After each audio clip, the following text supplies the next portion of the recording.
Good morning, everybody. Welcome. We're delighted to have you here.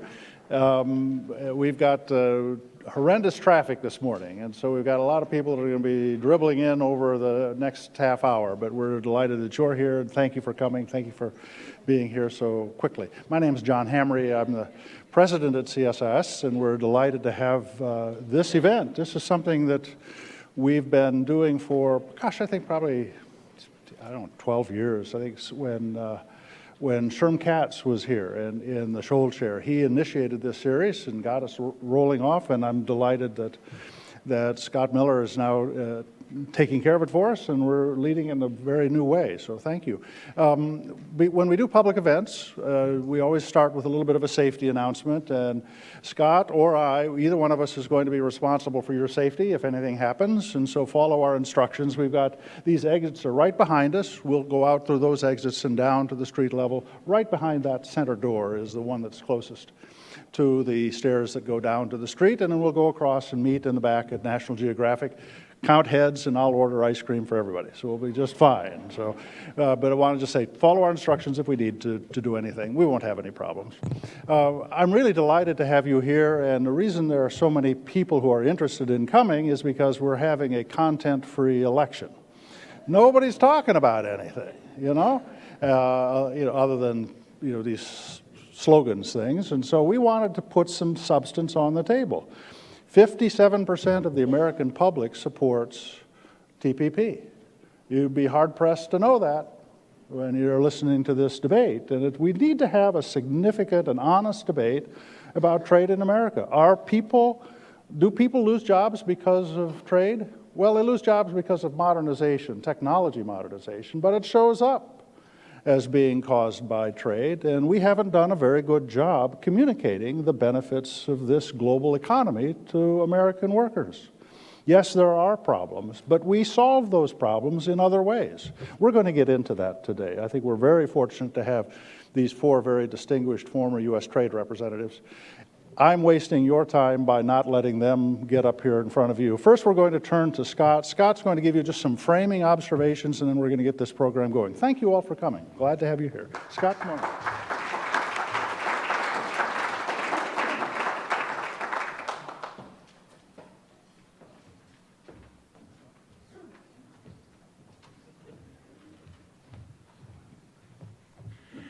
Thank you, John, and welcome to all of you. Also want to welcome our online audience. CSIS webcasts all their events live, including this one. And so we have an audience online, and following the event, you'll be able to find a digital recording of the entire proceedings at csis.org. My name's Scott Miller. I'm a senior advisor and hold the William Scholl Chair in International Business at CSIS, and I'm delighted to welcome you here today. Trade agreements, as you well know, have been making headlines this year. That sometimes happens in election years. Actually, it happens more often than we'd like to think.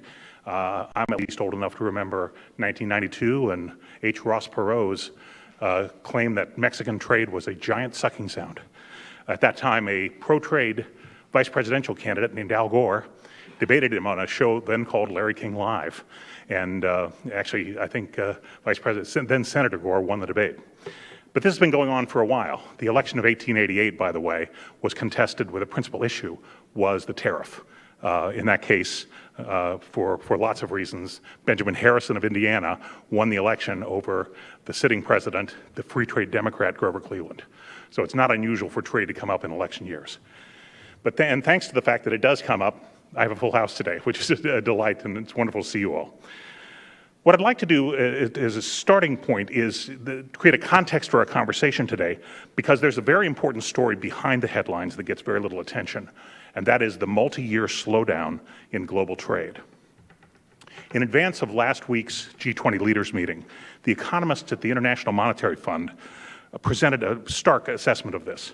They noted that really since the deep recession of 2008-2009, the return to robust, broad-based economic growth has remained elusive. They also said that global trade has fallen significantly from its 2007 peak and has slowed more than can be accounted for by weak growth and investment. They went on to say that there is a strong case to be made for returning to a virtuous cycle of reducing trade costs and increasing growth, and that addressing many of the frontier trade issues the world economy faces and lowering trade costs would go far in restoring the role of trade at increasing productivity and increasing prosperity. Yet they acknowledge that sluggish growth has increased the degree of difficulty of economic reform and raised the popularity of restrictive measures. That's a situation that we need to come to grips with that's much broader than the headlines.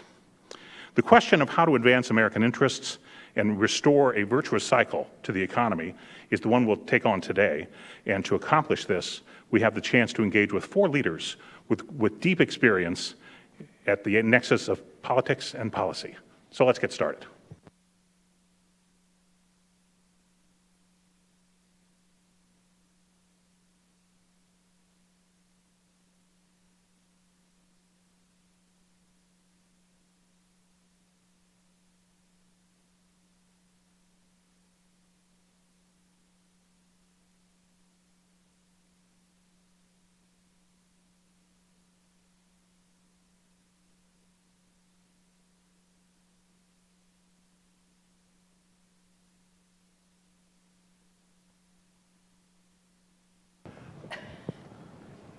It's my privilege to welcome these 4 former U.S. trade representatives, the Honorable Susan Schwab, who's strategic advisor at the law firm Mayer Brown and a professor at the School of Public Policy at the University of Maryland, who was U.S. trade representative 2006 to 2009, the Honorable William Brock, member of Congress and United States Senator from Tennessee, and United States trade representative from 1981 to 85, the Honorable Carla Hills, who is the principal and founder of Hills & Company, a public policy consulting firm, and was U.S. Trade Representative from 1989 to 1993, and the Honorable Ron Kirk of counsel at the law firm Gibson, Dunn & Crutcher.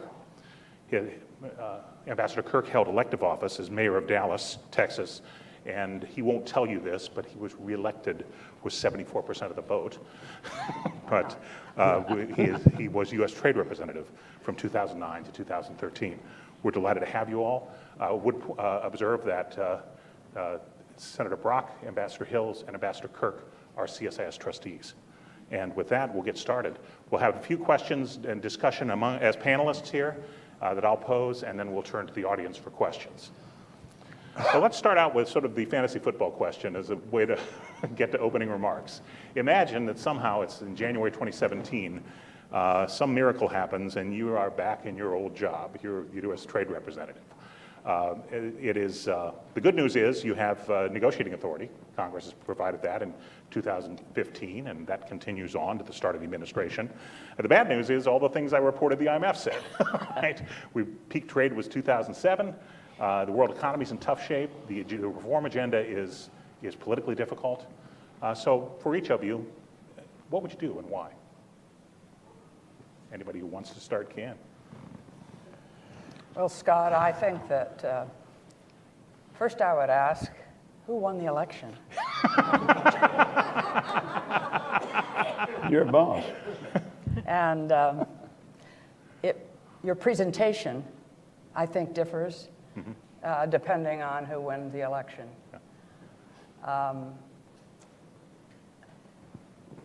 Whoever wins, I think it would be useful for the trade representative to sit down with the president and talk about the future economic plan and to explain or to share, depending on with whom you're speaking, that trade is one of the motors of economic growth, not the exclusive motor, but one of the motors of economic growth.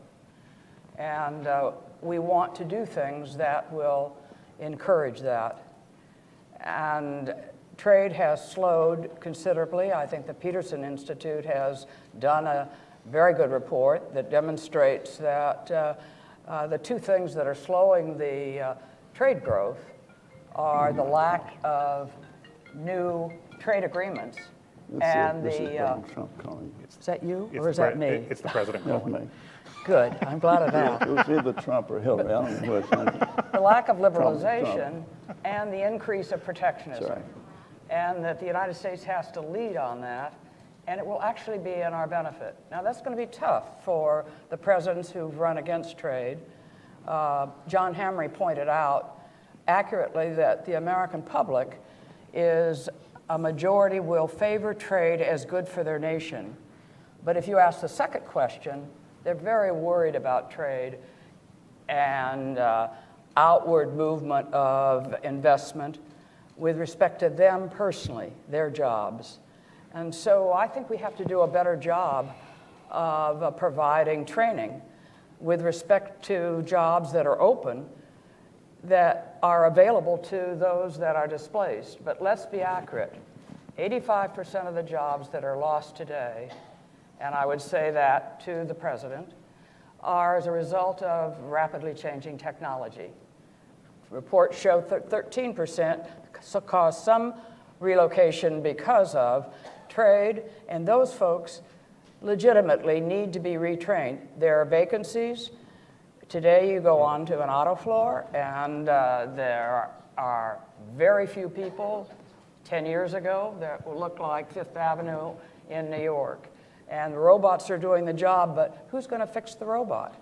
And so we have some opportunities, and we need to lay out that economic program. Thank you. Can I put a little different perspective? Listening to the candidates this year, I think the first thing I would say is quit whining. To the president? Yes. Because we have so distorted this issue with, I think, dishonest presentations, misleading at least, consciously so. And I think that's dangerous for us and dangerous for the world. Secondly, somebody's got to tell this country we are the best, we're the strongest, we're the most productive. We are the largest manufacturing center in the world. We're the largest economy in the world. We ought to act like it. That means we got to lead. It's no good to lead from behind. If you're going to lead, take a stand. If you want to take a stand, there are a couple of ways that I'd like to see us try. First, we've got a couple of allies in Mexico and Canada that have proven the value of trade, open trade. Several million jobs on both sides of both borders. We've got a couple of other partners we haven't had much to do with in a positive sense. Great Britain has moved out of the EU. The TTIP is stagnant at best, if not failed, with Europe. Okay, let's turn the coin and let's talk to the Brits about having a free trade agreement as a message to the rest of Europe that if you want to do business, we can do it and do it well. That's a model we could have. Secondly, we got TPP in trouble. You want to shift the ground there? Start talking to Japan about a free trade agreement. You got Abe put his whole career on the line. Back him up, give him an opportunity, but show that we are willing to stick our neck out because the world is sliding backwards in terms of regulations and barriers in terms of growth. And if we don't do something about it, nobody else will. We're the big dog in the hunt. We're going to act like it. Scott, we were joking backstage. First of all, I'm not so sure I wouldn't call one of you all for a new place to live, because first of all, my wife would leave me if I found myself back in this job. Other than looking for a new spouse. But I'm going to come at this a little bit different. If we've got to engage in this fiction, then I'm going to believe that if a president had invited any one of our temperament and sentiment, that's a positive. Yes. That they are pointing someone to USTR as a signal that the United States, if not to the country, certainly to our allies, that look, we are not going to abandon the global playing field. Secondly, I'm going to cling to the hope that somehow President Obama, Speaker Ryan have found a way to take TPP off the table by moving it through through this period from now to the end of the year. So to some degree, the immediate task is one to go about implementing TPP And then I won't repeat what Ambassador Brock said, seeing what you can salvage from the TTIP. But I think I would do what I did when I came in 2008, which was not that dissimilar. The Democratic primary, mind you, was not exactly a petri dish for free trade in a positive way. I think to say people had low to no expectations of an Obama administration, and we were able to pass all 3 trade agreements we inherited and launched the TPP. But part of that is I think those of us in this room who are very much believers in trade have to be willing to take this case to the American public, but in much plainer language, and Ambassador Hills is right. If we don't cast all of this in language that those Americans who are most anxious about the future can understand, and that translates to jobs and economic growth here, then we aren't going to win the war. And so to some degree I would do, Scott, would you help me do then? I would go back to Chicago, I'd go back to Detroit, I'd go to those communities that are hurting and build the case for them on why this makes sense. And I think we have to some degree, we have to approach trade like we approached the Affordable Health Care Act. If you ask people what they think about Obamacare, they hate it. If you ask people how they like the fact that they can never be denied medical care again now because of a pre-existing condition, they say that's great. If you ask them, is it a good thing that their kids who graduate from college can have a little more time, they love that. If you ask them if they like portability, if you ask people whether we should be out competing for the 95% of consumers who've had access to our market and we want to theirs, they go, yeah. And shouldn't we be protecting our intellectual product and our work product so that we keep the jobs here? And they're like, yeah. And shouldn't we make them reduce their tariffs to the level that we have and give us access? Yeah. Well, that's what we have to do. So I think as much as giving comfort to our allies, and I agree with you, Bill, we can't lead from behind. Carla's right.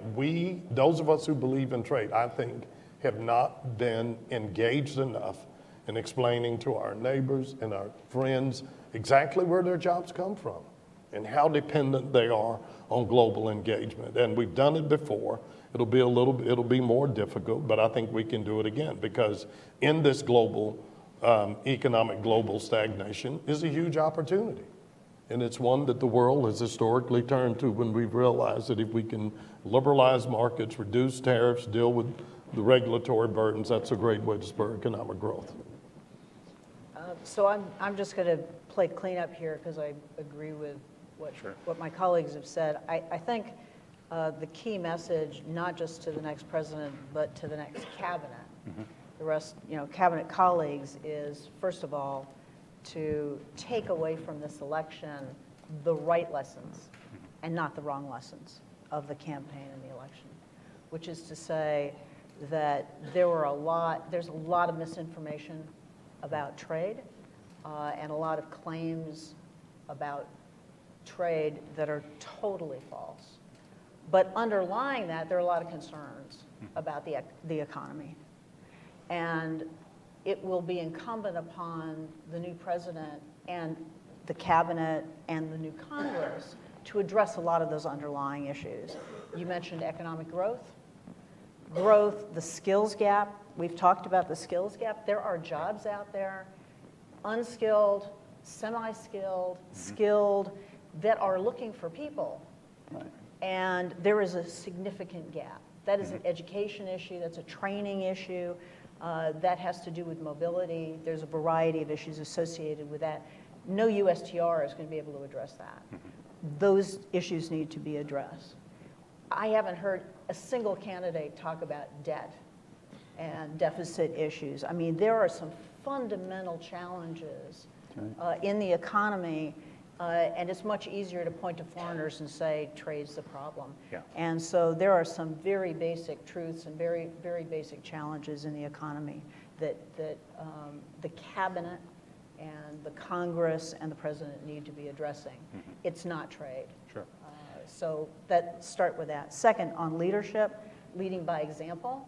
And I would argue leading faster than we did out of the box in the Obama administration. And in terms of in terms of the numbers and pushing back, I would quarrel, by the way, with some of the numbers that you use, Carla. I think the trade-related employment numbers are not as bleak as are being thrown around today. And They're minuscule, that's what I said. they are minuscule, and they are, and above all, and so this goes to a point about messaging, and messaging alone won't do the trick, but I do think what has happened is a trade agreement gets completed. The proponents feel the need to oversell it because the opponents have no hesitation about mischaracterizing it. Truth is not a constraint for the opponents. And so I think when Thank you, First Amendment. an agreement, thank you, First Amendment, yes, but we support the First Amendment. So when an agreement goes through, the proponents leave the stage, Yes, and that's the correct. opponents continue to badmouth the deal and mischaracterize the deal. And so you need two things going on. One is you need a truth squad, a liar, liar, pants on fire team to continually counter mistruths, falsities about trade that are out there continually. And you need the business community and pro-trade groups within the government and outside the government to step up and remind people who's creating jobs in this economy. Who is creating jobs in this economy? You know, it is U.S. companies, it is service, manufacturing, it's foreign direct investment. We don't hear those voices, and it is trade, and it is exports, and it's imports. So anyway, we don't hear that, and so I think being proactive about the benefits of trade agreements, even when we're not negotiating them, even when we're not trying to get them through, we need to continue, we need a mechanism for continuing to get that message, not just when we're trying to get that message out, not just when we're trying to get agreements through. Makes sense. I've uncorked what may be an exothermic reaction here, which is good. But the discussion, just a couple points to make. Last month, the U.S. Department of Labor reported there's the highest vacancy rate in manufacturing since 2009. There are manufacturing jobs unfilled at the highest rate since 2009. All right, they're high-skilled jobs, okay? And that's usually the problem, is people don't have the skill to do, you know, it's one of those things. The Mexicans probably didn't take your jobs. The robots probably did, which is Carla's point. But working in today's manufacturing environment is actually a very high-skilled task. But those are the facts, as are the fact that last year was a record year for manufacturing output in the United States. Well, the claim, I mean, just the one that drives me the craziest, sorry, I know you need to move on Please, here, no, but it's all right. the claim that drives me the craziest is the one, we don't make anything anymore in this country. That is the one that makes me the craziest, because manufacturing output Record is high. going up in Record this high in country 2015. year after year after year, Yes. steadily. We continue to make things, we're just making them with fewer people. And oh, by the way, export powerhouses like Germany and Japan are also making things with fewer people than they were in the past. That's just the nature of manufacturing today. So that's not the problem. The problem is, what do you do to make sure that your workforce is in a position to be involved in that kind of manufacturing? Definitely. Well, but let me pick up on that, because that doesn't make you feel better if you're unemployed. Oh, well, there are fewer people doing what you used to do. Oh, great. I thought it was just me. No. I'm sorry. You're coming to a decidedly more academic bent. I mean, I've been a mayor. We talk jobs. We don't talk economic growth and output and input. Right. Hence the skills gap. And I agree, the broader issue is there is just so much anxiety among families, and I'm going to say generationally our age. We are somewhat the first, if you think about it, we're really the first generation of Americans that probably feels uncomfortable looking at our kids with the confidence that our parents told us and our grandparents told them, you're going to do better than I am. And we even, and one, is because our kids are going, I'm just fine living here with you and Mom, Dad, I'm doing great. But I don't mean to make light of it, but I mean, we have to answer the question, because people don't know, where are the jobs going to come from? Everybody understands we're moving to a more advanced, innovative economy. but somehow we've convinced ourselves we don't have the skills for those jobs. So then they think there's this huge gap for all those people that are going to be displaced by technology. And you're right, we all agree. Look, there's no disagreement with us. It's not trade's fault, but it's a lot easier to blame it on trade than to stand before your factory you're about to close and say, hey, I didn't spend money, invest on innovation, automation, so we'll blame it on trade. But we just somewhere got to find a way to get people inspired that through our entrepreneurial spirit, through small businesses and others, there are places they can have the kind of lives they think they should have, and we should have. But you know, we've been, excuse me. Go ahead. We've been hiding from this problem for 50 years. A Nation at Risk was published in 1983, which said if a foreign country was doing to our children what we're doing to our children, we would consider it an act of war. Now, doggone it, it is inexcusable that we don't educate the kids of this country. It is a dishonest, inexcusable fact that we're sitting on our haunches whining. If you want to change the mix, you got to do the short term. Yeah, you got to get some advocates behind trade and start putting out the right facts. But if you want to deal with it in a fundamental sense, you got to improve your K-12 education, and then you got to do something about higher education. You got to do something about the quality. You got to do something about the quality of teachers. You got to do something about the choices. We got to do something about what the skills are.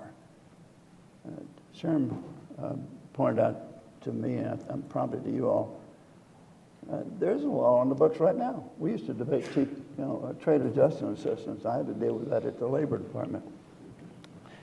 There's a law today that funds community colleges to work with local businesses to create a skill response to the community need. You know, there are 5 million jobs unfilled in America today. But we have done nothing about it other than say, oh gosh, we ought to create more jobs. Well, you've got to give people in this country the tools to be productive. We don't mind hard work in this country. We work harder than anybody I know. We're not afraid of it. We're perfectly happy to apply our skills.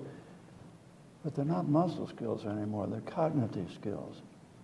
And we walked away from that responsibility. And I'm tired of people complaining about trade and these other excuses for the fact that we, both parties, have abdicated our responsibility to our own children. And somebody ought to be indicted for child abuse. I would agree with Bill that our education needs to be at the top of our list. But perhaps we need to recognize that to be a skilled worker, you don't need a doctorate or even a college degree. You need to be trained. And here's an opportunity for the government to work with businesses and create a public-private partnership to create not only the training program, but an apprentice program. We do have trade adjustment assistance. It's run by the states, but you have to show the correlation. And since fewer jobs are lost by reason of trade, and the majority, 85% is what the economists tell me, we lose as a result of technology. Well, we need to fill those technology gaps, and I think that working with businesses and with folks, we could even identify geographic areas where the skill gap is the greatest and see if we couldn't get community centers in those areas. But I won't give you my whole program for creating the skills, but I think that's something that we desperately need. And just one additional thought, because I completely agree. Part of the problem is skills. The other part is people are locked into communities where there's nothing. And it's not just a coal mine in West Virginia or East Tennessee. There's nothing there for them to do. That's why you need the geography. So we need to talk about mobility as well as skills. We've got to find a way to respond to that. It's gone as long as we're hijacking your program. I feel sorry for you. I got to tell you one story. When I was, one of the coolest things I ever did as mayor is we had all of the Texas-born news anchors on a stage at which I was to moderate. Dan Rather and Schieffer and Bill Moyers and all, and I was just peacock proud.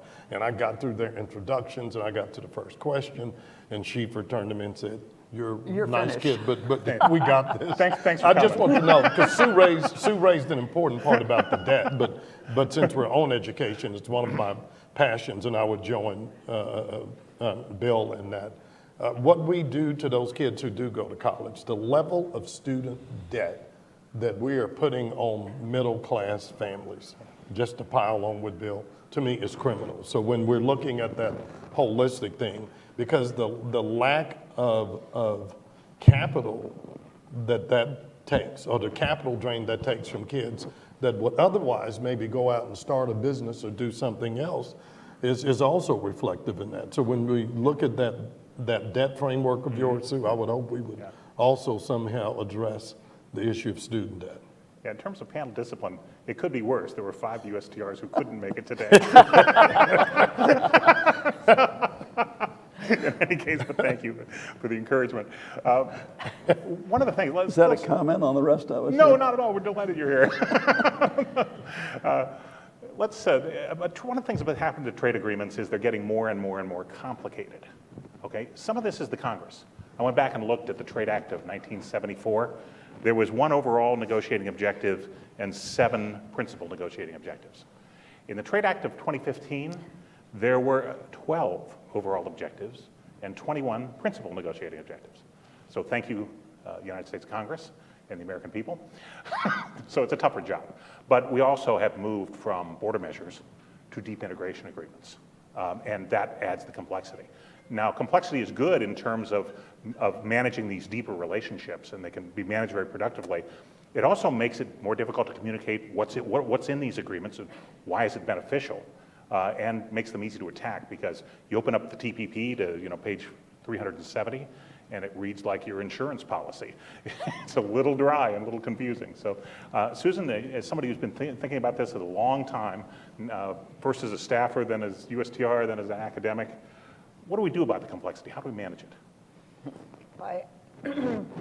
I remember doing the research for my doctoral dissertation and discovering that the original Trade Promotion Authority, the 1934 Act, was 3 pages long. Right. And I did this as we were doing the 88 Act, which was 1,013 pages long. And having written some of those negotiating objectives, I had to think that this was getting a little out of control. I'm not sure there's anything you can do about it. Fair enough. And you have to differentiate, I think, between the what is on paper and how you implement it and how you message it. So I think you've got to put these into different baskets. And as you said, first of all, with these very complex agreements, you're going to get a lot of input from the Congress. I mean, you start out with Article 1, Section 8 and the role of the Congress. Congress has responsibility here under the Constitution and will exercise it, whether you like it or not. So that's the first thing. Second, these are very, very complex agreements. The original 1934 version of this was simple tariff authority.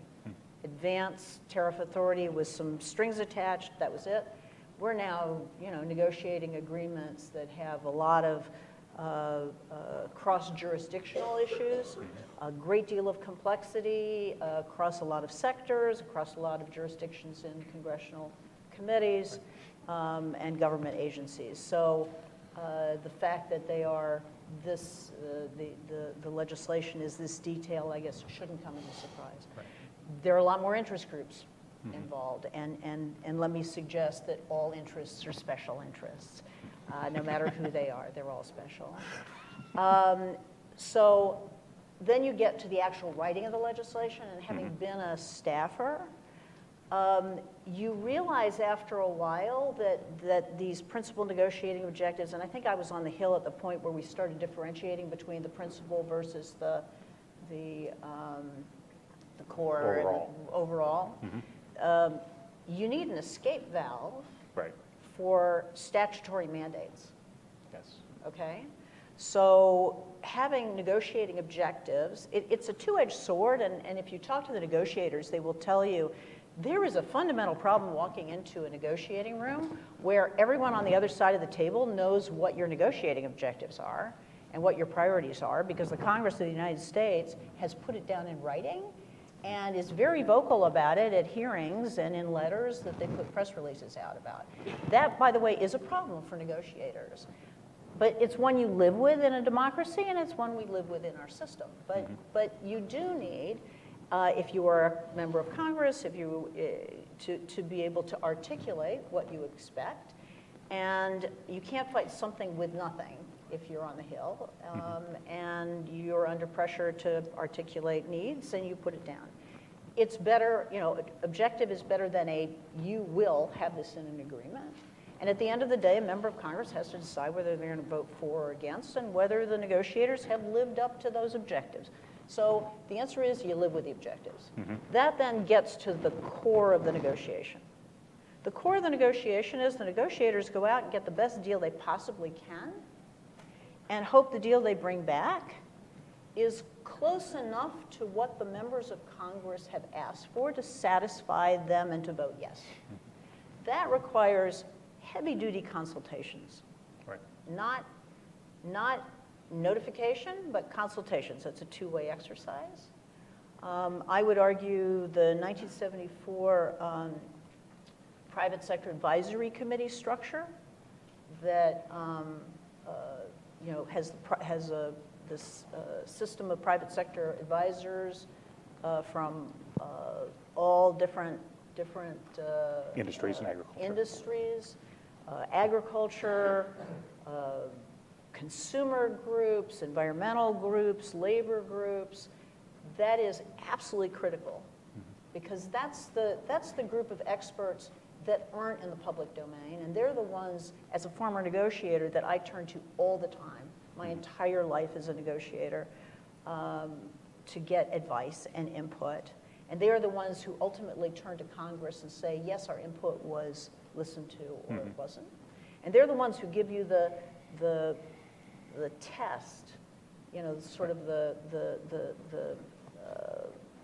test of whether you're being, whether you're going off the reservation or not in terms of following advice. And so that then gets us, so you come back with the best possible deal. You hope you have satisfied the negotiating objectives to the point where someone will vote yes. Some of them you can't satisfy.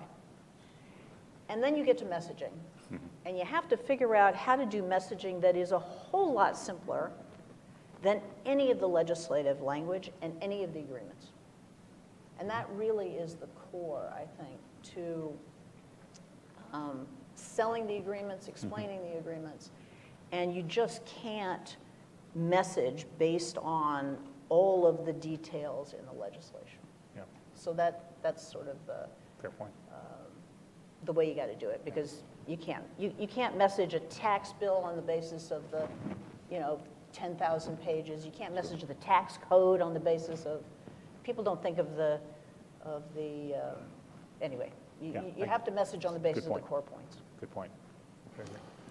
I would underscore what Sue has said, and perhaps add a little more emphasis on consultation with Congress. I actually appreciated their setting out their objectives. That enabled me to say to my counterparts from other countries, look, I understand what you're after, but you must understand that that won't go through my Congress. And so it's a little bit of extra push if they want the agreement, and I want the agreement, we'll find a way. So I don't mind that the objective has been set out. The thing that I would strongly recommend to the next president is that the USTR, I recommend to our successor, meet regularly with the Congress. If it's a tough time, meet in executive session. I must have met once a month with members of Congress. And I was blessed by chair of the Ways and Means, who had a retreat off-premise with labor scholars, economists, USTR, to talk about the issues. And Republicans and Democrats came. We need to go back to that kind of bipartisan consideration. But if I can't push that, I would certainly say go in and meet with them. They'll thrash you a bit, but they will remember that you were there, that you were honest, and you shared with them the tough mountain that you're climbing, and it makes a whole lot of difference. Yeah, I think I was up there. I think I was up there every week, and you go up and you talk to the people who are for you, and you go up and talk to the people who are against you, and you listen as much as you talk. You listen more than you talk. Scott, I would only add that I think, again, this is just where I differ, maybe because I came out of a political environment. It's got to be more external. I mean, every one of us consults with Congress and does that. You've got to go into these communities. And you take, Sue, what you said, and I love the way you said it. Look, this is the way it is. But again, I'm putting this on all of us in the room. We have to make that this our strength, because we know our opponents are going to say, oh, it's complex and it's hidden. And I would go, what could be any more hidden than something that Congress has told me? Here's what you're going to go do. Here's what you're going to go do. I was like, what is so blanking secret about it? You know, whether you have to use humor, but I see that as a positive. I mean, we don't want it to expand. But, you know, I made it as a strength, and we did the best we could. But you didn't have a labor chapter in NAFTA. You didn't have an environmental chapter. We also didn't do business the way we did. I think it shows flexibility. It gives us the ability to go make a rational argument that we've listened to you, and is the way we communicate, do business, whether it's data-driven or technology. We learn from that, and we incorporate that into our negotiating principles. I think we can make that a strength, and then you can make the case to people, honestly, that these do have sensible labor standards and environmental standards. And we just have to have the message discipline. I mean, Carla, you said whether it's the, what do you call them, the liar, pants on fire people, but those of us who believe it just have to be a broken record about what is good about these agreements and what they do in addressing many of the, because most of the criticisms you hear people say, if you flipped them on their head and said, what if, when I went to the Hill with and it was tougher for me, as you can imagine, you know, being a pro-trade Democrat going into my caucus. But what I always told them is, tell me what it is you don't like, and tell me what a good trade agreement looks like. And then I challenged them, I'm going to bring you back an agreement that's got labor, that's got the environment, that has these things. Now the challenge is going to be on you to see if you'll step up and vote for it. So I just think we have to at least add another layer of engagement with the public broader than just the Hill. I used to say that I had the best job in Washington because I only had 178 employees at USTR, and they were the Green Berets. We could eat the lunch of the Commerce Department any day, and frankly, agriculture on occasion too. The other advantage I had was that nobody knew what I was doing, and I didn't tell them.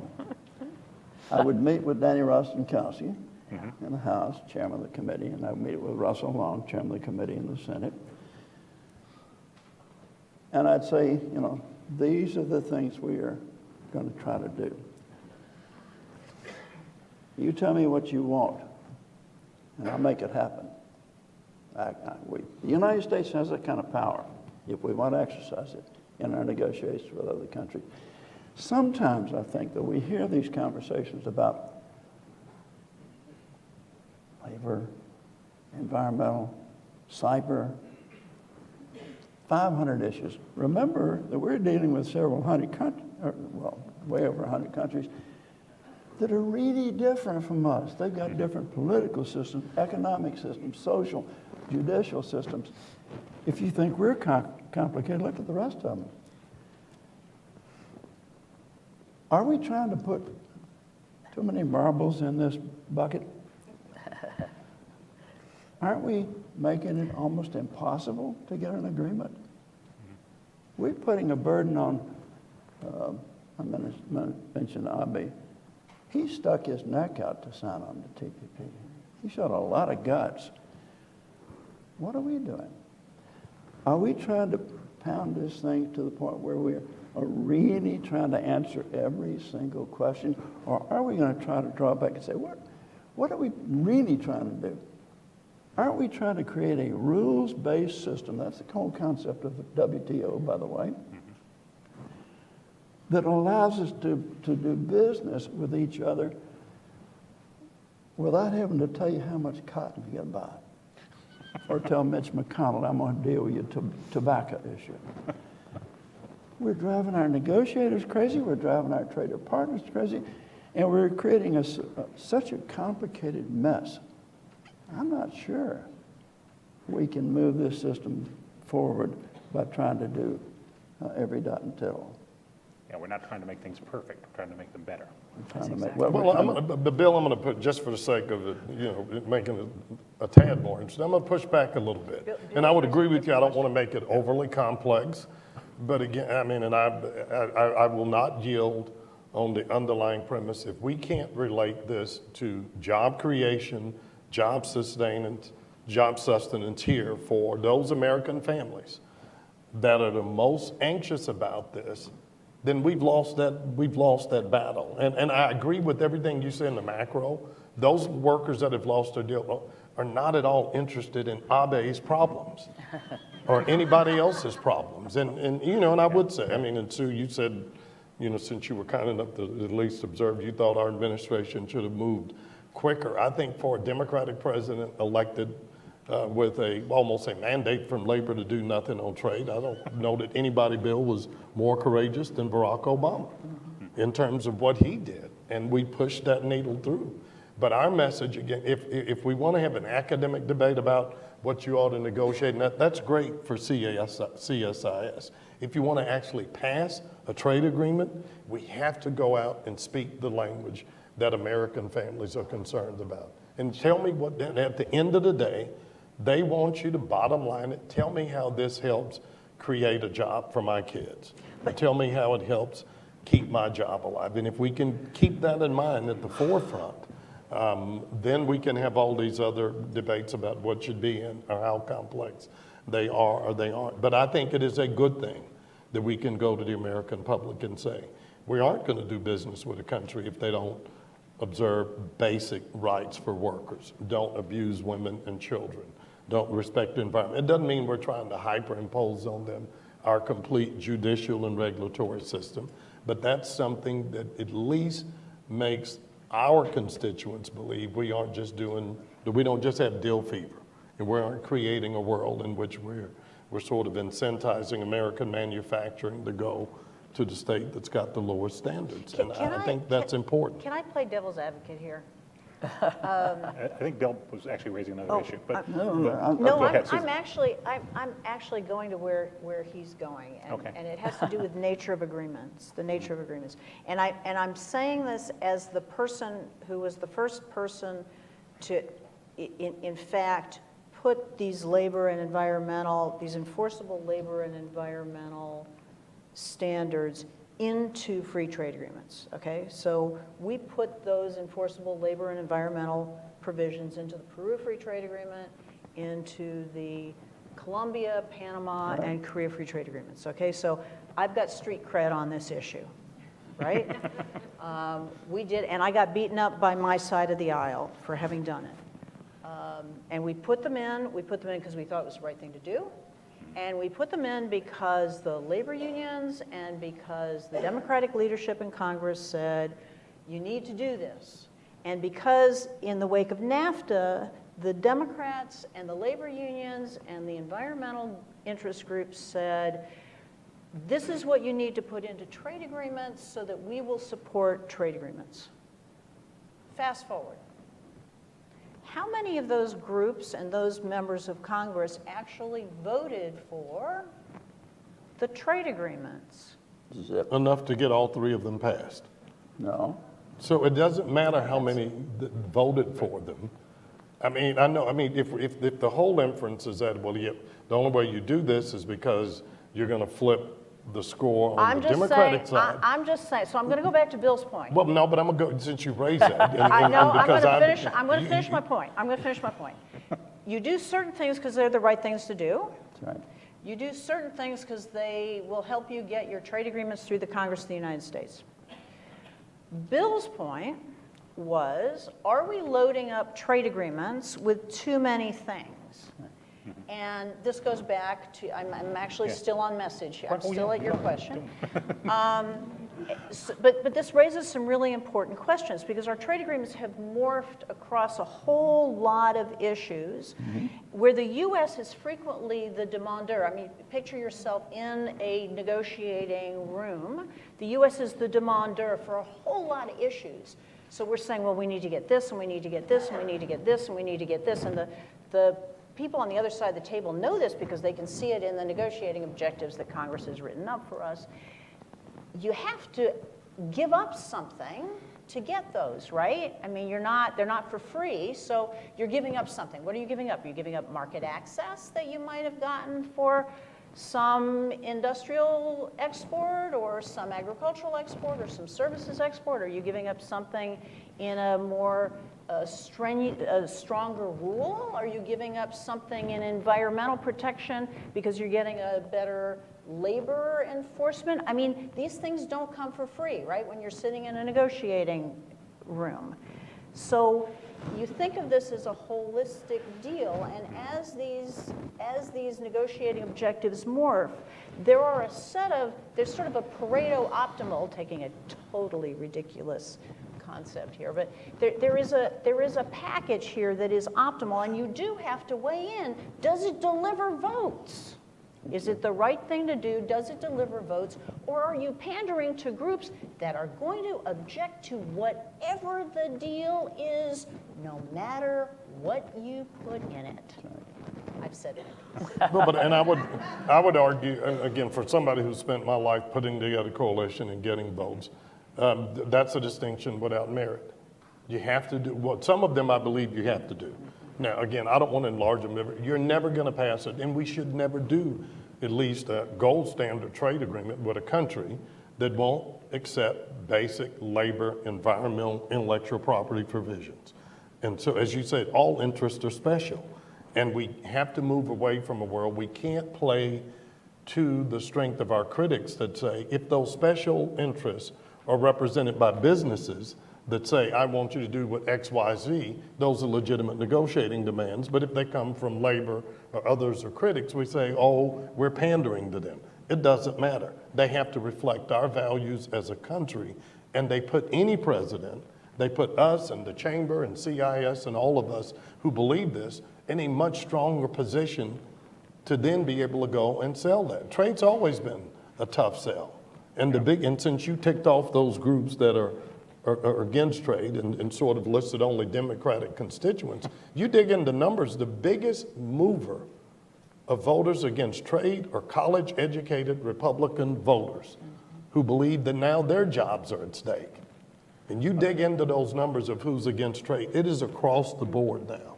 And I think we strengthen our case to the degree that, again, we have an argument that responds to their basic concerns. And the one thing I've learned from having to go and get those votes and do that, how somebody opposes you can be just as important as them opposing you. I'm the first U.S. trade rep, I think, to ever be invited to speak to the executive committee of the U.S. Steelworkers. I went to Pittsburgh at the invitation of Leo Gerard. God bless him. I spoke to him when we came out. My staff said, they just put out a press release saying they're going to oppose the trade agreements. I said, yeah, that's great. And he says, yeah, but they're going to oppose us. I said, yeah, but what he's not going to do is bring 5,000 steel workers and circle the Capitol and put everybody in a headlock and say, if you vote for this thing, I'll kill you. And they did. And since you asked how many votes, I would tell, I know NAFTA passed by one vote. I was Secretary of State working with Lloyd Hand and Ann Richards to get it passed. It passed by one vote. You asked, the Korea trade agreement got more votes in the United States Senate than any trade agreement we've ever done before. So I think that makes a difference to make that effort and to go in and make sure we're addressing these core concerns. Fair enough. Well, we've talked a lot about preferential agreements, and there is this balance. Certainly there's always a political economy question, And there's a balance of interests always at play in these deep integration agreements, and they're getting more complicated. What we haven't talked about is the multilateral system. Yeah, both Senator Brock and Ambassador Hills, basically that was your playground when you were in the job. This is where things happened. And Ambassador Hills, you concluded the negotiations that led to the Uruguay round, which was a wonderful achievement, a great achievement. And since then, we've been stuck. That's, 94 was now 22 years ago. The Doha Declaration, which was supposed to start a 3-year negotiation, was 15 years ago. What happened? and what do we do now? What is the GATT or the WTO in terms of the global economy and the U.S. leadership? My view is the WTO is extremely important. But let's keep in mind, you can't really separate multilateral agreements from a good mega regional agreement. It's never been easy. The Uruguay round collapsed in Brussels in 1990. Yes. And we were very concerned. We started to think about negotiating an agreement with Mexico. And we got fast track for the Mexican negotiation at the end of 90 and began the negotiations in June of 91. 14 months later, we had what we thought was a good agreement. It was the first agreement to eliminate tariffs on all industrial products between Mexico and the United States. We opened up agriculture. We covered services, which the multilateral agreements didn't even think about in those days.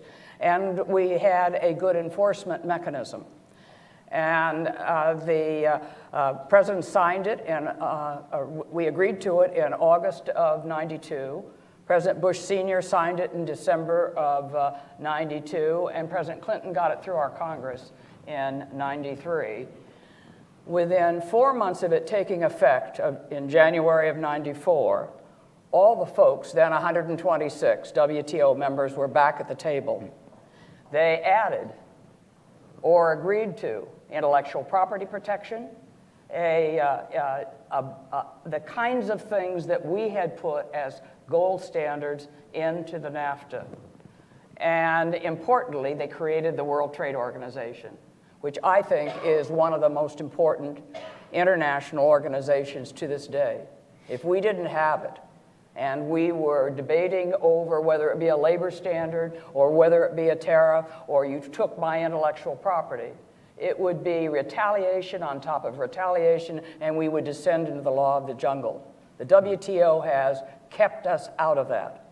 I'm the first one to say that its enforcement mechanisms needs to be upgraded, just like I'm the first to say that the NAFTA needs to be upgraded. Because when we sat down at the table in 1991 to negotiate the NAFTA, all of you did not have computers. Data flows were not relevant. Yeah. And so much has changed.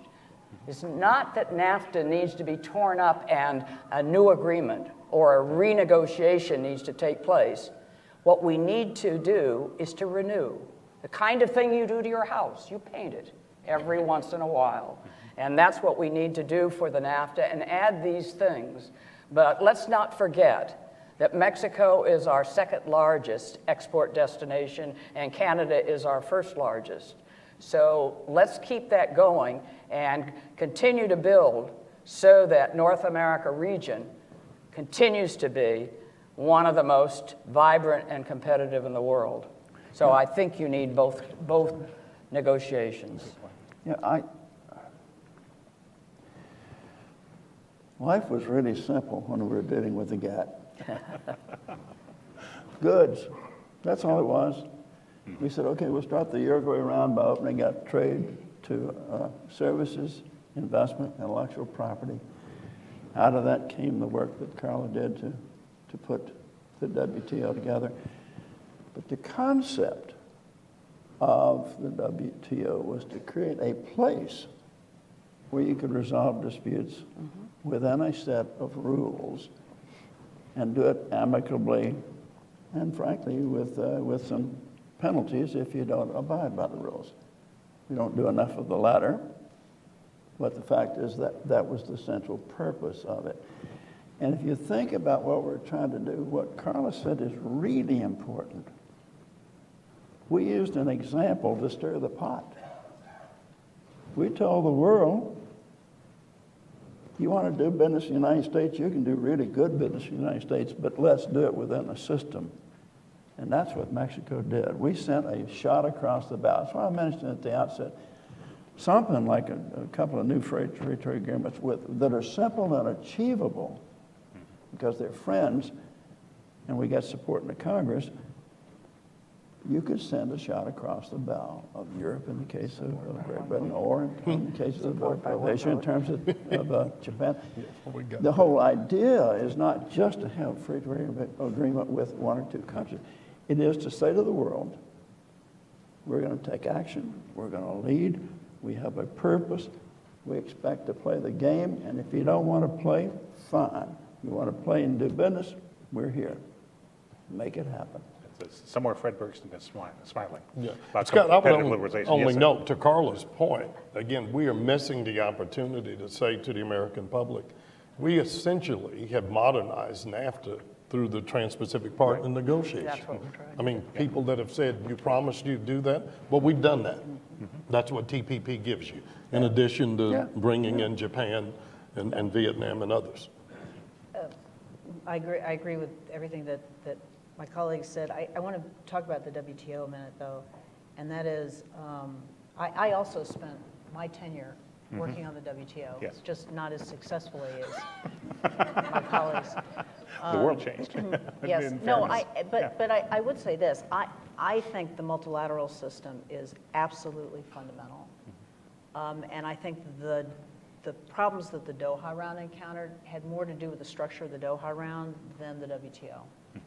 So I wouldn't give up on the WTO.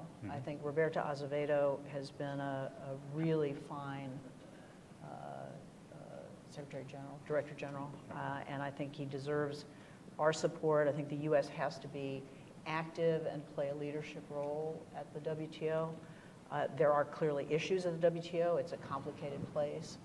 And we need to build back from the Doha round. I think the outcome of Nairobi has been a very positive one, the fact that we finally put a stake in it and we're moving on. But the trade facilitation agreement, they're close to getting that finally launched. That's very important. Information technology agreement. They're coming close on, coming out of the G20 meeting on the environmental goods agreement. That was one, I was going to say we started it under my watch, but I think Charlene would say they started it under her watch. But that one would be an important one to move forward. Hopefully on services, the trade and services agreement. But I think starting small with some sectoral and functional deals, plurilaterals, we may want to take another look at the definition of I was going to say MFN, but critical mass. What is critical mass? What is substantially all trade? So that you can get some WTO plus agreements and move forward and not let one or two difficult countries hold up some really good deals. I think there's some things that really can be accomplished to get the WTO out of its sort of stasis and moving forward. But you did mention 2 or 3 specific things where we are making progress. Yes, because exactly. they're narrowly defined, focused, and all of a sudden we got something where there's a common interest. Well, There's some logic to that. there is, and quite frankly, when we launched TPP, the original TPP had all the players currently involved in TPP minus Japan. We assumed Japan would come in later, and we assumed that after we closed TPP, that a Japan or a Europe or other APEC countries would join, APEC members would join in, and that it would become a WTO plus agreement that you could reverse into a WTO type deal because the Doha round was floundering. So the idea was to move it into a multilateral, ultimately move it into a multilateral setting where you were setting some really good precedents. That's a So good point. anyway. And to Senator Brock's point, that even what we'd call a small agreement, like the information technology agreement now in its trade second generation, facilitation. these are, information technology products covered by that agreement, are now 10% of world trade. Very important. Okay, And it's not growing. trivial, and growing. That's right. And it's why we all have our mobile phones that we can But had afford. we not, to Bill's point, had we not demonstrated the willingness to go forward with TPP, Yeah. Exactly. I don't think you would have had that movement on that. think And the you- only other point I want to amplify what Ambassador Hill said is and you started drawing this distinction a while back, Sue.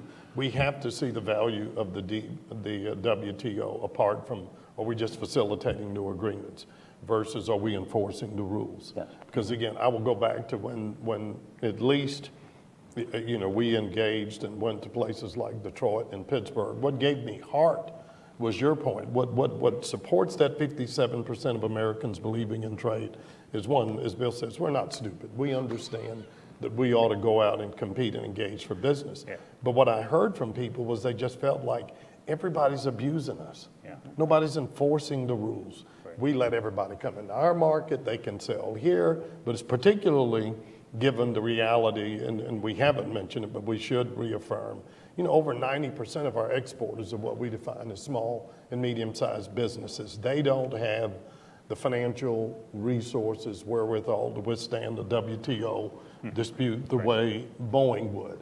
And what they begged us is to hold these people's feet to the fire, hold them accountable. So the rules enforcement mechanism and capabilities of the WTO are going to be more important than ever, particularly in a world in which we're trying to integrate not just China, but India and now Russia into a rules-based global trading system. And I think Ron's point, and we haven't talked about enforcement much, but we've got a good enforcement record. And We have a great record. We have a very good enforcement record, and this administration's done a lot on enforcement. Previous administrations have done a lot, but that is critical in terms of the credibility And of public the system. support. Yeah, Yeah. exactly. Good point. Well, before we turn to the audience, I do want to mention Europe, which we haven't yet, and it's a particularly perplexing case. Ambassador Kirk, you were the U.S. representative on the high-level commission that said something like a TTIP would be a great idea, and I remember reading that commission report, agreeing with it wholeheartedly, and now what?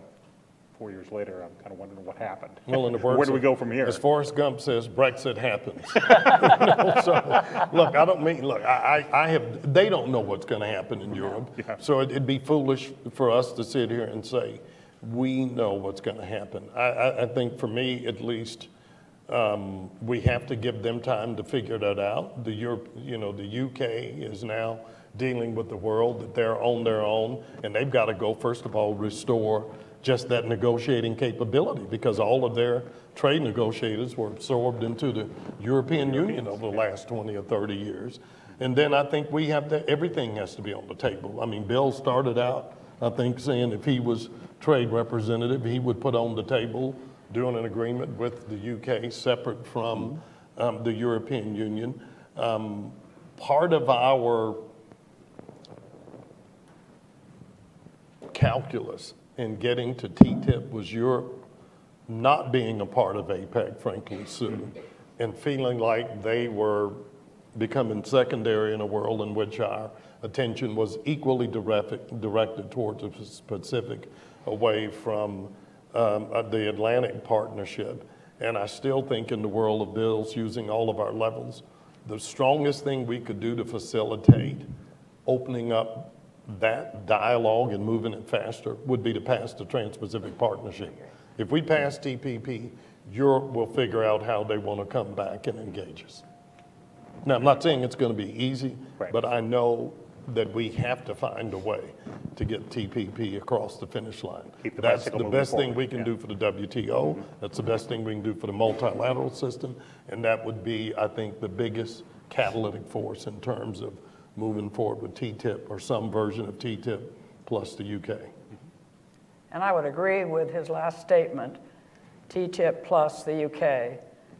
Maybe to give some life into it, they ought to bring UK to the table, because we sell a lot to the UK and they to us, and we need to know what the rules are. We've talked about opening up the market, but it's also so that the 90% of our exporters who are small and medium-sized businesses know what the rules are and also what the regulations are. And they're complicated. And if we can put them in a trade agreement, so you know the lay of the land, you can figure out whether the investment or the export is worth the effort you're making. And I would add Canada and Mexico to our side of the table. We are so interlinked in terms of our economy. As they say, we don't just sell things to one another, we make things together. And our pipeline is such that if we have different rules with Europe than we have with our first and our second largest export destinations, I think it's pretty complicated for our exporters to figure it out. So I'd like the rules of origin and the rules governing exports and the regulations to be similar. And if we could do that, it would give a real boost to our, not only our GDP, but global GDP. Yeah, I completely agree with Ron's point about the TPP. That would be a terrific shot in the arm. I pray that we'll have the guts to do it. Yeah. And I don't yet see that in the regular, the lame duck session. And I hear a couple of people talking about not doing it after they are elected. So I worry about that. But even if we can't quite get there, the effort is important. The statement is important. And you got, what is it, the French and the Italian ministers both said TTIP is dead? French and German. French and Was German. it German? Yeah. Okay, that's worse. Well, it'd been worse if it was Merkel. I never did want that alliance to go forward. We're unlikely to get both through, but it's better we start with TPP. But again, TPP would be a heck of a shot across the bow. Absolutely. We need to do. We can do more business. I mentioned the UK just simply because we can deal. Yep. We're so similar. It isn't goods that we're changing with. We're financial centers. The two centers of the world are in New York and London. Period. I think the United Kingdom is still the largest investor in the United States, largest single Well, nationality. look at what that means in terms it's of what your achievement can produce in quantity, Right. in terms of jobs and excitement and growth. Doing things that will stir the pot and get people's attention to doing more business with us under a set of rules is an important tool for your negotiators, I think. Let me pause and we'll turn to audience questions. There are some individuals with microphones around the auditorium. I'd like to ask you to follow 3 simple rules as we go to the questions. First rule is wait for the microphone. We do have a large online audience and they will not hear your question if you start speaking before you get the microphone. Second, let us know who you are and what your organization is. And third, make sure your question is actually in the form of a question. And with that, I wish you luck. In fact, I wish you more luck than I had with this group. But there's a question right here in the front row, or second row. Gentleman with the beard. Right here. Nice try, Scott, but that never works. Thank you, Scott. Thank you all for your comments. I'm Brian Riley from the Heritage Foundation, and I got a new boss a few years ago, Senator Jim DeMint from South Carolina. And when he first started, literally was on the elevator with him. I said, Senator DeMint, how in the world did you get elected from South Carolina? Everybody knows what happened to the textile and apparel industry there, state of Roger Milliken, Fritz Hollings.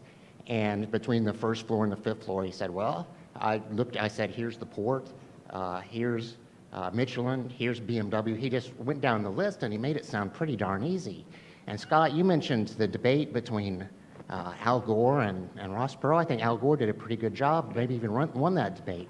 And I don't hear a lot of people talking like Ronald Reagan today. And my question for you all is, do you think this would be risky for a candidate in general to talk about trade? I think most people would be pretty open to that Ronald Reagan kind of message. Or do you think I'm just being naive? Thank you. My own view is that the candidates do think it's risky to talk about trade. Trade has become a bad 5-letter word, along with the NAFTA. And that's too bad. We've done a poor job of educating the American population as to what they gain from selling beyond their borders. Few Americans know that 90% of our exporters are small and medium-sized businesses, and that we are about 5% of the world's population, creating about 20% of the output. We can't eat it all. But we ought to talk about that, talk about the benefits. The companies that export, the economists will tell you, they pay higher wages. And we have a lot to do in terms of just getting the information out. I think that it's not just the Chamber of Commerce and the Business Roundtable or the Small Business Administration that goes online to talk about this. I think every corporation should be educating their American people. I'm a big advocate of when the paycheck comes out with a W-2 from a corporation, large or small, a little note goes in the envelope that says 37% of our company revenues come from our sales abroad. 37% of your check would not be there without foreign sales. But if I walk out this building and talk to the first 100 people I meet, do you know what TPP is? They'd look at me, no. Do you think that the Trans-Pacific Partnership is worth anything? Well, I don't think so. And we have done a lousy job in terms of educating our public in a democracy about the benefits of not just trade, but open markets, consistency of rules, and the benefits of investment coming in, jobs and tax revenues. We just haven't talked about it enough. I think that if politicians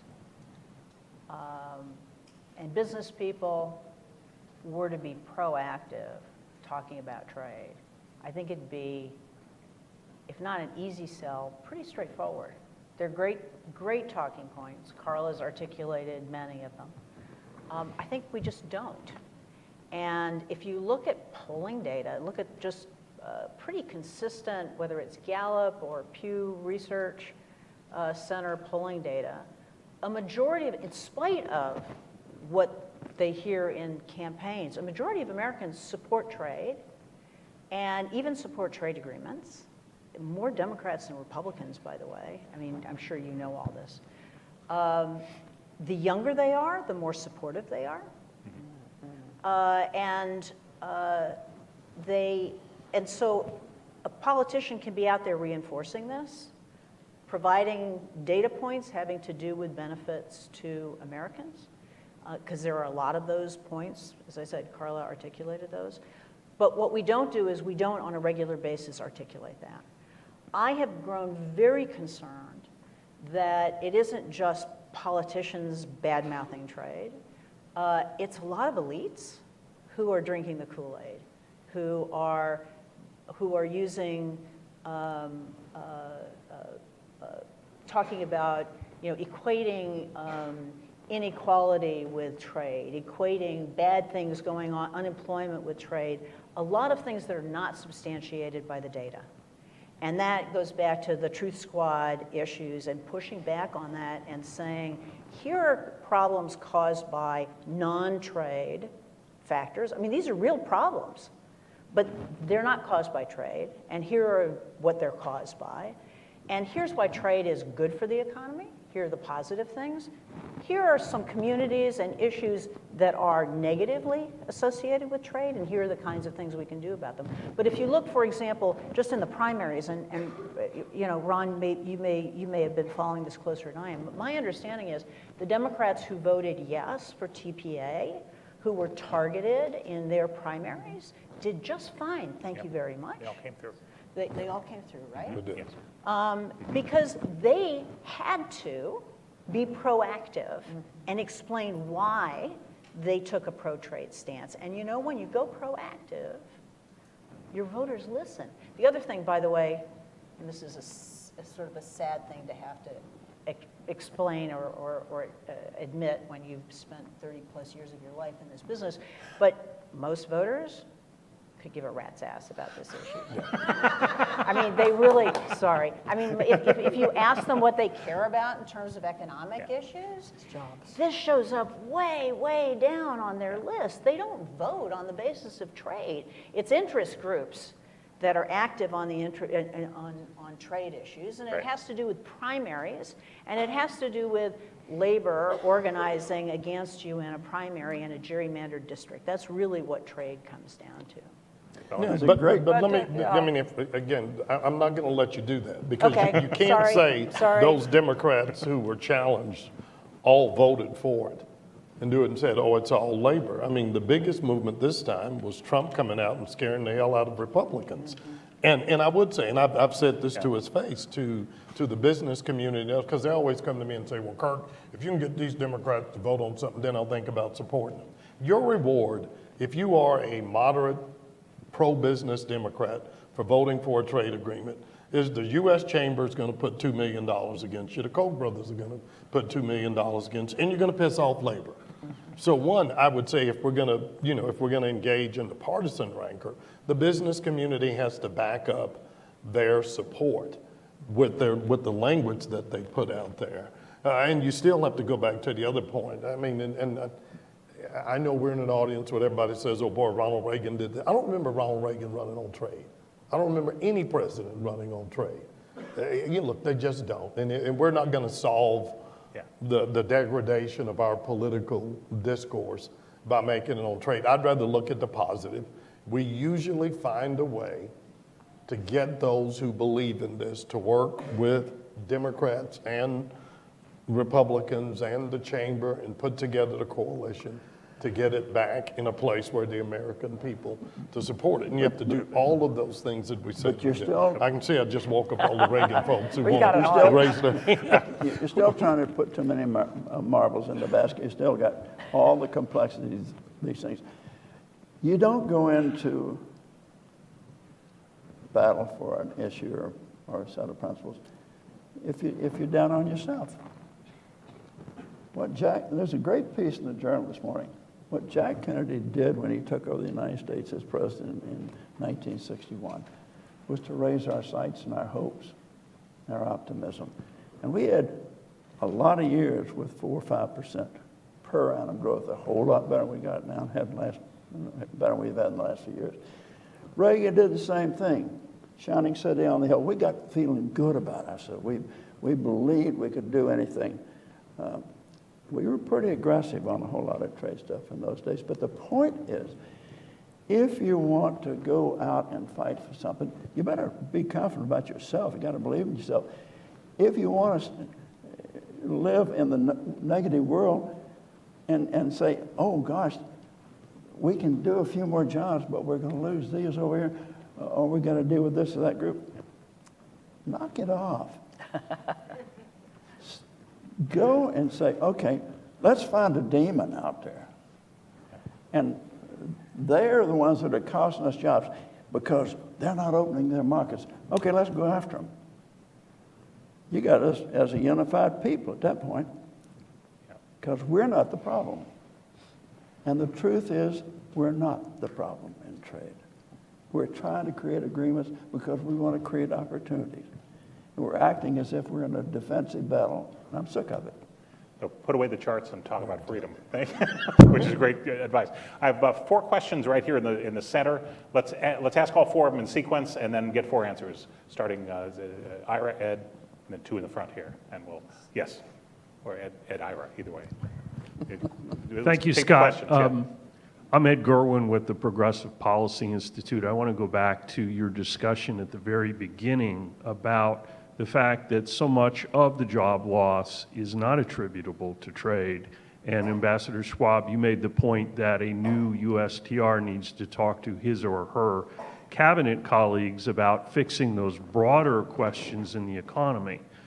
But I also recall back in 1988, when we did trade legislation, we talked about competitiveness, which is broader than trade. That leads to my question, what can those of us who are supporters of trade do to help lead the broader discussion of the broader things that we need to do in the economy, both from a substantive standpoint and from a messaging standpoint. Thanks. Ira, go ahead. Let's keep questions going. Ira Shapiro, Global Strategies. I think anything we talk about in terms of American leadership will count for nothing if we don't finish TPP. We will look like a joke turning on 11 other nations with all those other nations that have lined up for TPP. So my question is this: if the president asked you, said to you, I'm a lawyer, I understand investor-state dispute settlement, but I don't think it can be sold politically. Would you be willing to give it up if you thought it would help TPP go forward? Okay. Give the microphone to Barbara. We'll get to 2 more questions here and try to answer in bulk. Barbara Bowie Whitman, independent consultant. To hear you all preach to this choir makes me want to sing. But the question is how and where and when. And what I mean by that is we have candidates, and some who are not quite as near and dear to us as we'd like, but they're ours, who are using negative attitudes toward trade as a wedge issue during a campaign. Do we sing now? If you could have if you could have lunch with Donald Trump on Friday, as I'm going to, what would you say to him? You know, I have kept quiet. I have a lot of things to say. He's been making me mad. But the point is, somebody's got their strategy cast. He's not going to change it. We're hoping something can happen between whoever gets elected in January, and that would be wonderful. But what do those of us who have something to say and understand what we're talking about say between now and the next 60 days, or do we keep our heads down and hope for the best? Thanks. One more question here, just right next to you, Barbara. Barbara, next to you, right there. I'm sorry. No problem. Thank you. Lloyd DeHaan, King and Spalding. I think anyone in the audience who has any question about the wisdom, integrity of our trade agreements would feel better about listening to the 4 of you and recognizing, even though you represent different administrations over the years, you obviously are sophisticated and experienced trade negotiators, understand the value of trade. And as you've indicated, all of you, that most Americans do. But in politics, as also I know you know, perception is reality. And the reason both Republicans and Democrats in this election are opposing trade, the reason that you're hearing for the first time more and more, particularly on the Republican side, saying we're opposed to, is because the perception is that it's a negative, it's costing jobs, and therefore they're against it. It's simple like that. Here's my question. Back in 1968, President Johnson we were going through a very difficult time. None of you remember because you're too young, but I remember, and we had a difficult time with jobs, economically disadvantaged in particular, like today, and he created something called the National Alliance of Business. And what that was is there were a CEO of every major company in each major city, 200 to start with, would chair something called a metro. And the metro consisted of representatives of labor and the educational community and the disadvantaged community and churches, a group that would get together, identify what the requirements were for employment, and then engage in the training that was necessary to fill that. Part of this was under something you may remember called Comprehensive Employment Training Act, and it fell on disfavor later on. But my point is, maybe we're at a time, and I ask you as a question, do you believe that everybody seems to understand the issue? The question is, in this new, different, changed, complex, what do we do about it? So I'm just suggesting, not that I think that's the end all, but could something like that now find its time reoccurring? That maybe we need to do something like that. Also, I remember back in those days, Vice President then Mondale, but others, went all over the country holding panels to talk about the importance of youth education and youth employment. I think the 4 of you and any of your other colleagues who would join you should go around this country and at universities or high schools or college campuses, have this kind of a discussion, because you're right. I mean, this whole campaign, if it illustrates one thing, It's the lack of education in this country. How in the world could you ever justify a Kafkaesque election like this except for ignorance? You're too And I know that offends some people, but that's my belief. So the way to do that is to have some massive education program from people who are credible. And who's more credible than you all? So my question is, could something like that work today, or are there other programs similarly that maybe we used in the past to try to provide the kind of education that you all seem to agree on? Sorry for the long question. I'll take the best thing we could do to help the environment for trade would be a massive public infrastructure investment bill, because it would put people back to work. We need it. Rebuild our roads, rebuild our bridges, rebuild our airports, our infrastructure. My experience, if people are working and looking at their paycheck, they're not paying as much attention to all this crap on the internet about trade is bad. If I've got a job, then you go talk about trade. I'm serious. I mean, and that's something, and I know we're all frustrated. That's something we've always done before. And we know we're in a crazy partisan environment, but if we want to help everything we're talking about deal with infrastructure, and then in some way do what Sue and Carla have said, really attack this issue of workforce development and addressing the ability to help middle-class kids go to college and reduce their debt. If we were to do those two things, I think it would take away so much of that toxicity that's out there. Because people want jobs, they want to know they got a better future. And I agree with that. We've got to deal with our infrastructure, physical and human. And we're in a great deficit in both. And we need to move out on it. But your point about getting communities to talk about it is important.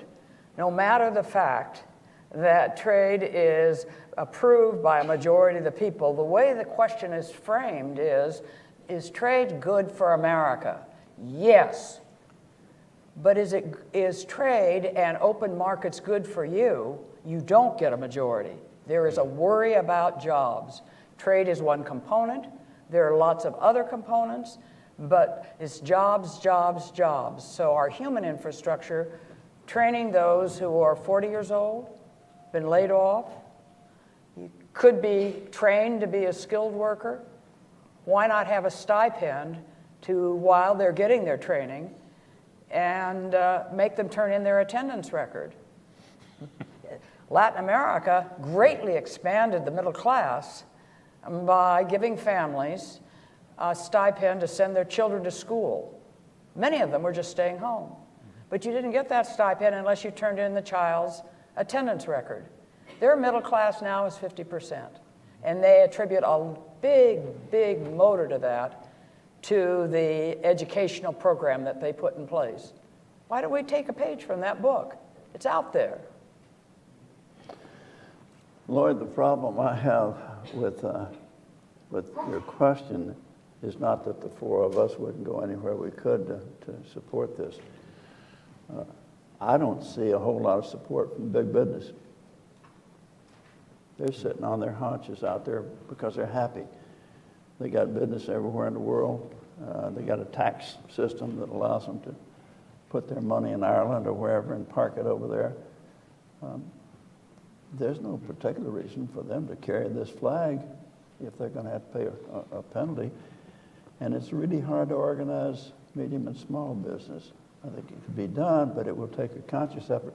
Also, it will take a really strong leader. I don't see that. I don't see the prospect of that. So I want to go back to our friend from Progressive Policy Institute. I do think competitiveness is the issue. I do think, okay, I'll buy with some infrastructure. I don't think that's a solution. I think it's part of it. Part of it. It's part of an attitude. What is wrong with us that we can't reform taxes? Both parties say they're for it. You want to put some energy into this economic engine? Change your tax policy. Really change it, fundamentally. Yeah. Go after some regulations that are impeding. But we haven't eliminated regulation since Herbert Hoover. we add them. They just pile up. They're 20,000, 30,000 pages each. Impossible. What in the world is wrong with us? We don't have a sunshine law on these things. We don't have a sunset law. Yeah. Sunshine, we got too much of sometimes. Sunset, we don't sunset bad stuff. We just let it ride on and ride on. And we're just putting people in Washington to work to do things that ought not to be done. So you want to change things? Change some of the fundamentals that are impeding our ability to grow.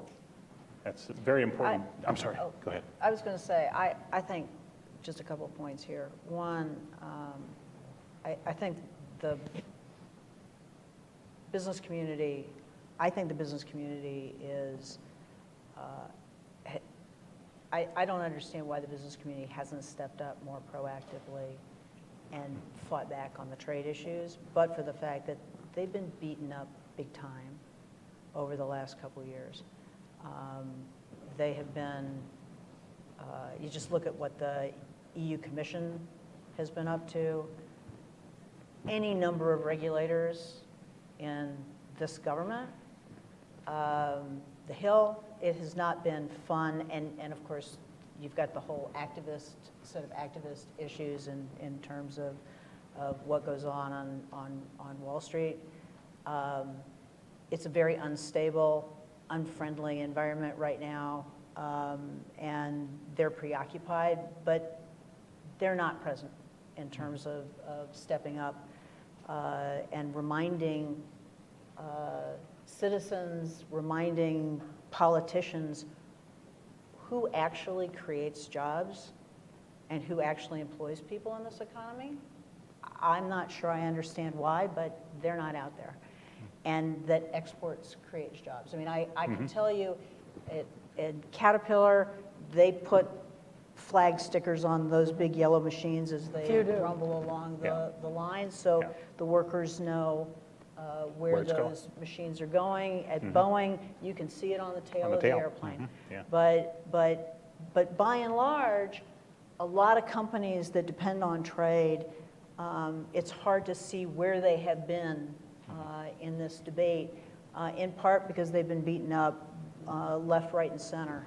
And I mean literally left, right, and center. Yeah, but leaders are supposed to lead. Well, but I'm just saying, the fact is, the battle hasn't been joined. In terms of competitiveness, I agree. In terms of tax policy, we really need tax simplification. We need an overhaul of the tax code.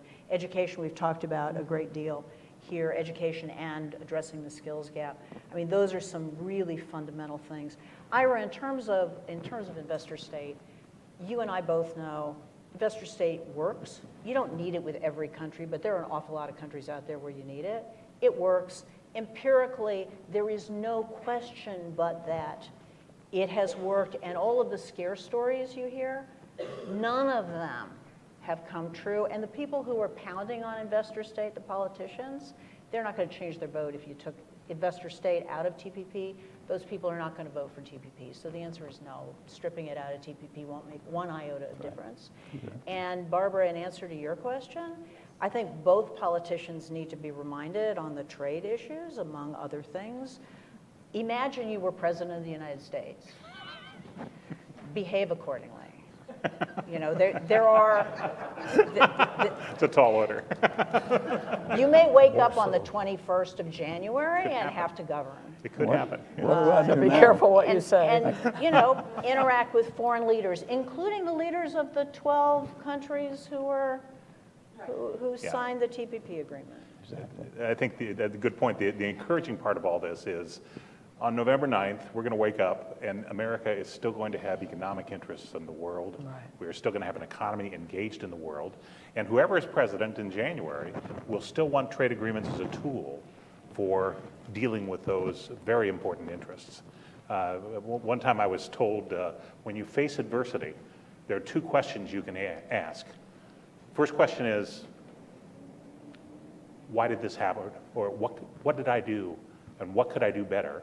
The second question is, who did this to us? The more productive question is the first one.